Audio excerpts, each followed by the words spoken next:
Hi guys, welcome to Lobbstar Drumming. So first of all, I want to say that I'm really not used to making these kind of videos. It's the first time I try these. Forgive me for reading off my charts a little bit because I'm really not used to speaking English that much. I try to do my best, hopefully it's not too distracting, and let's continue with the lesson.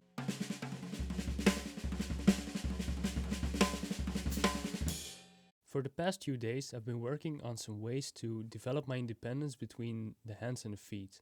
So the thing I've been working on is basically like a sticking, which consists of 2 left strokes and 3 right ones. So it's a 5-stroke pattern, which I found in a publication of a Modern Drummer magazine. Normally when you play sticking, for example a paradiddle, there's this really strong indication of an accent on the first stroke there. I'm not saying that you always should play an accent, but it's just the way that this pattern moves. Like it turns around, and it's very easy and very tempting to just play an accent on the first beat of that paradiddle, the first stroke. Sorry. They got me thinking of some ways to play stickings that are a bit more unusual, and get some independence out of it. So that's what I'm gonna explain in this lesson. So let's start by practicing our sticking first.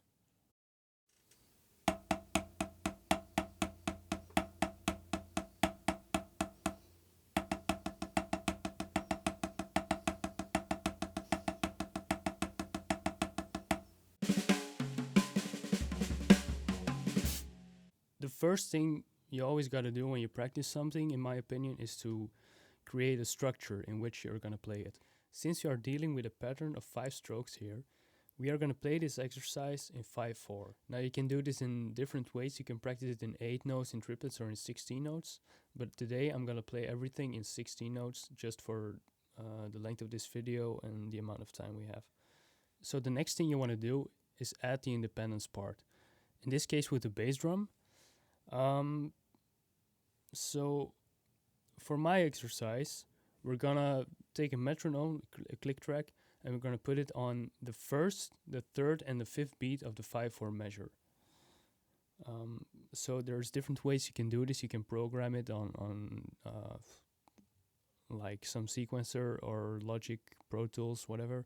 Or you have like those metronome apps where you can just turn off each single beat you want. I don't know. As long as you have a click on the first, the third, and the 5th beat, you're good to go. So first of all, you just play the pattern with the hands on this click track. Once you get used to these 1, 3, and 5, you can go to the next step, and that simply is adding the bass drum on top of the click. So for now, I would suggest to not do anything else with the click track, but just follow it. Because it's really important for the other exercises that you get this thing right, you know. So this is maybe a little bit tricky at first, but just take everything as slow as you want and try to really focus on where the kicks land in the pattern with your hands. I'm now gonna demonstrate this on the snare together with the bass drum on 80 BPM and then on 100 BPM.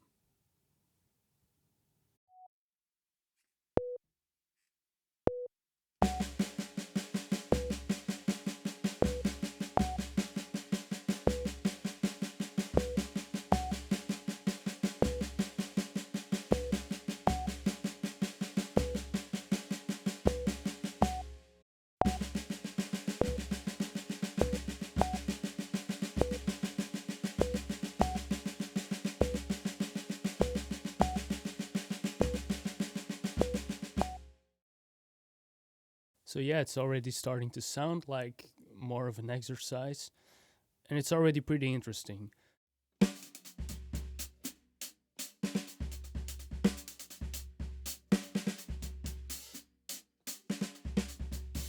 Okay, so the next thing we are gonna do is we're gonna start building this groove.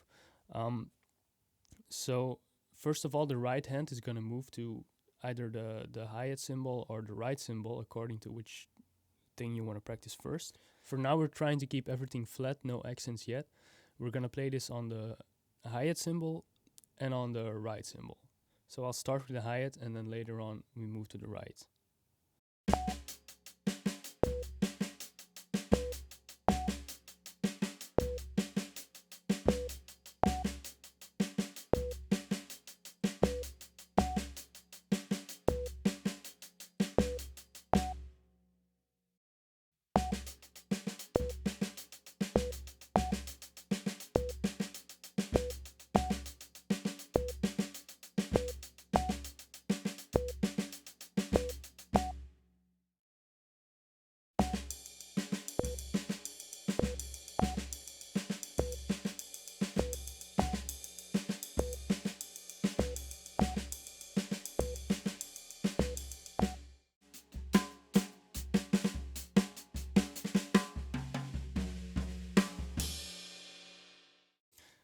so far it hasn't been much of a groove yet. The thing that's very important to me about playing an exercise is that after you've practiced something, you find ways to make it more musical, more drum-like. So I started adding some accents with my right hand on the hi-hat cymbal. I'm gonna use two types of accents. First one is just a regular one. Second one is open hi-hat accents. Just by adding these, you automatically get like an extra layer of independence. So we already have the bass drum under there. Now we're gonna create a new rhythm with our hi-hat cymbal. So in the first demonstration, I'm gonna play an open foot accent on every 5-stroke roll. So the first one is just regular, second one is an accent, third one is just regular, last one also with an accent. And then I'm gonna move to an accent on each 5-stroke roll. So again, for this thing, I'm gonna play everything 80 BPM and then move to 100 BPM.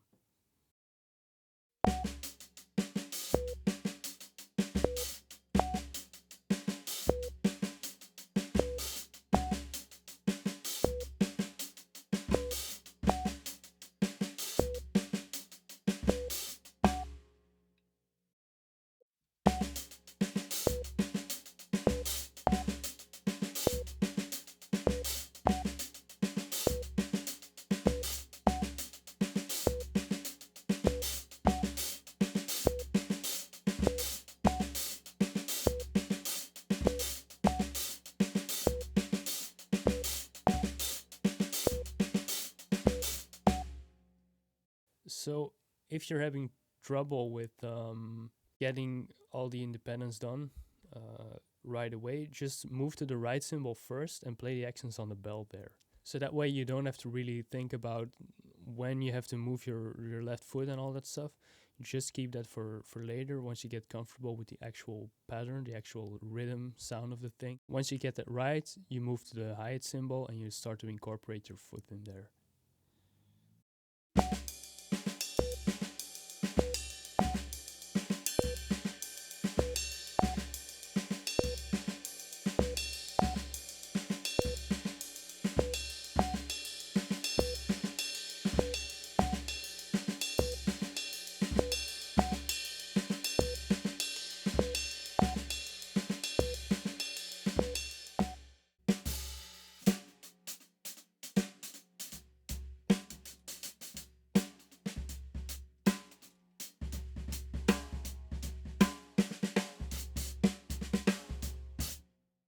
Okay, great.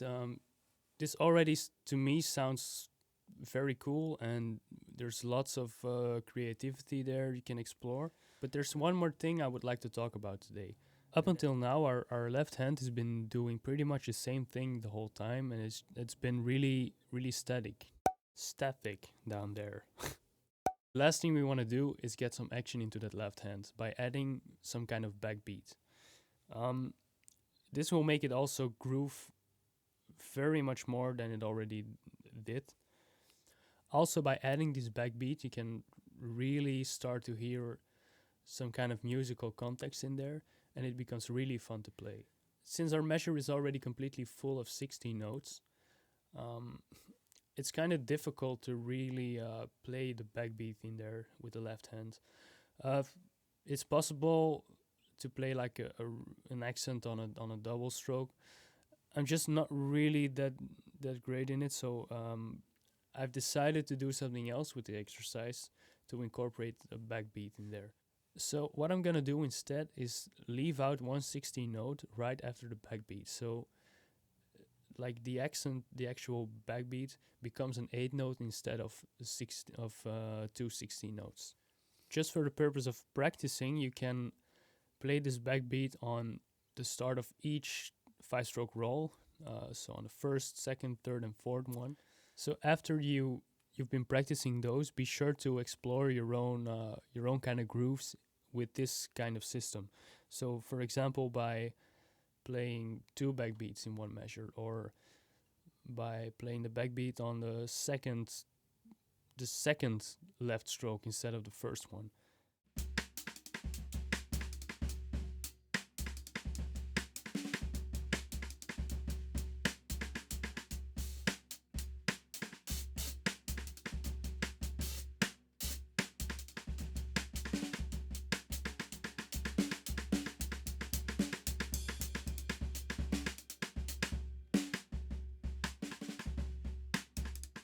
In the next exercise, I'm gonna play the backbeat on 2 different positions. I'm gonna play it on the second 5-stroke roll, and then I'm gonna move to the third one in another exercise.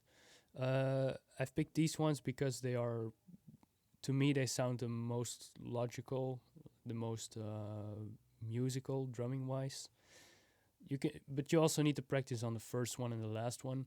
It's just, it sounds a bit, doesn't really sound that interesting to me.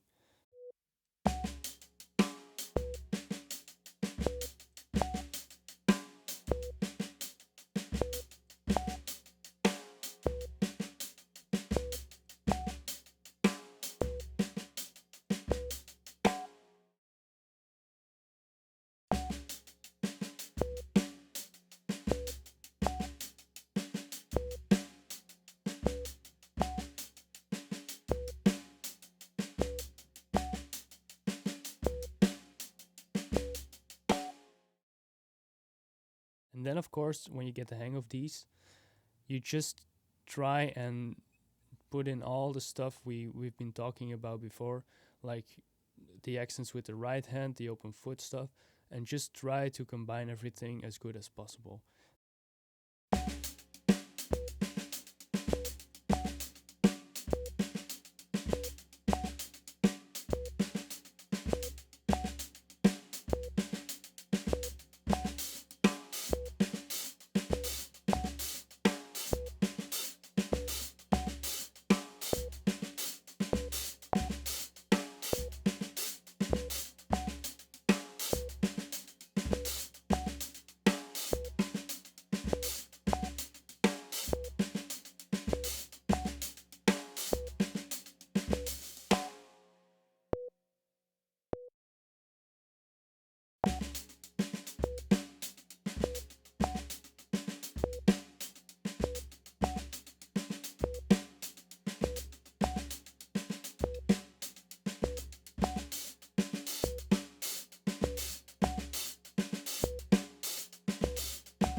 So guys, it's been a rewarding experience for me making these videos. It's really difficult language wise and everything. I'm still pretty new to this stuff, obviously, but it's only by trying that we can learn, right? So before I go, I want to encourage you to like my video, subscribe to my channel. It's really, really fresh and undiscovered. Also, I have Instagram. You can visit me on Facebook, link down below. It's my channel in Dutch, where I also give these kind of lessons, but it's a little bit more, it's a little bit less serious, I would say. Everyone, thank you for listening, watching my video, and see you next time.